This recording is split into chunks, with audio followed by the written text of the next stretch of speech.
We know about that.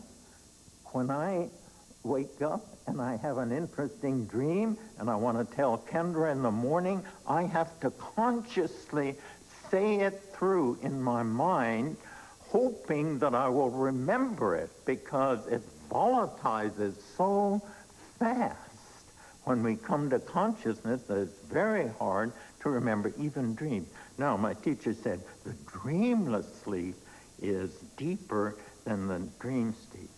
That state is of utter bliss. And were it not the fact that every 24 hours, every human being establishes direct contact with that experience of utter joy, we simply could not keep up our hope in human life. The hard knocks, the pressures, the dismal aspects would just overwhelm us, and we would not be able to keep our spirits buoyant. So that's why sleep is restorative. Absolutely. One of the reasons, physiologically, of course, but spiritually also. So the good Hindu would say, there are realms of gold hidden deep. That is the realm. This would explain, too, the Hindus' obsession with the oneness of reality and the whole importance of yoga, of trying to get in touch with this inner unity, this inner reality, wouldn't it not? It would. Yeah. When in the West we think of yoga, we think of a specific kind, which is called Hatha yoga. Now, Hatha yoga deals with physical exercises, postures, positions, poses.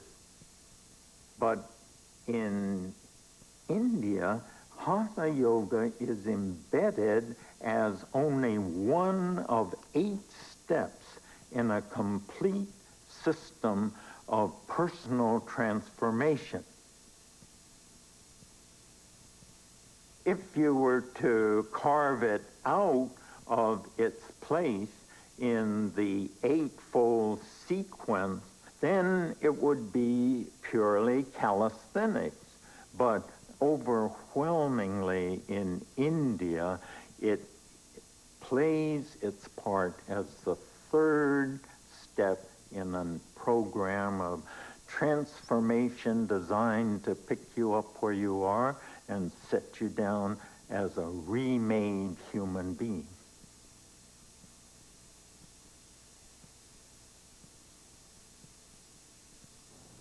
For me, I do my best to adhere to the 8-fold path of Raj Yoga, in which this is only a component.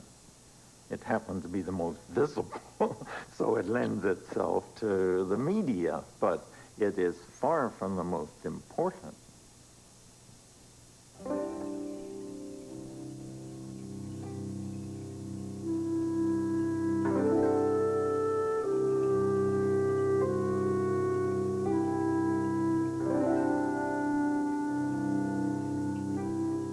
Huston Smith rises early in the morning to practice yoga. In 1955, he introduced the ancient Hindu discipline to a wider audience through his televised course on world religions.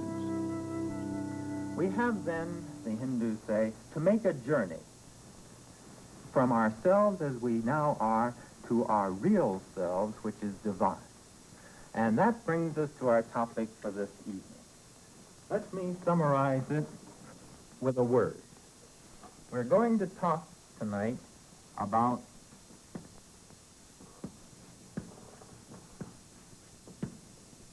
the yoga. Now, this is a very strange word to us. In fact, I find myself smiling in a Western context whenever I turn to this word, because, well, we associate it with the bizarre, the fantastic, the occult, maybe even the fraudulent a little bit, the fakers. This is where we come to the famous yoga position. And I want to just show you what this is. There's always a little humor involved in this because it's so strange to us. But nevertheless, I think we ought to know what this is. They say the most effective position, which will still the mind, is the so-called yoga, the lotus posture. It doesn't go very well with shoes, which is why I've taken mine off. Actually, it doesn't go very well with trousers either, but we'll forget about that tonight. You put one foot up here in the lap. Then all you have to do is to bring the other foot around like that. The spine must be completely straight.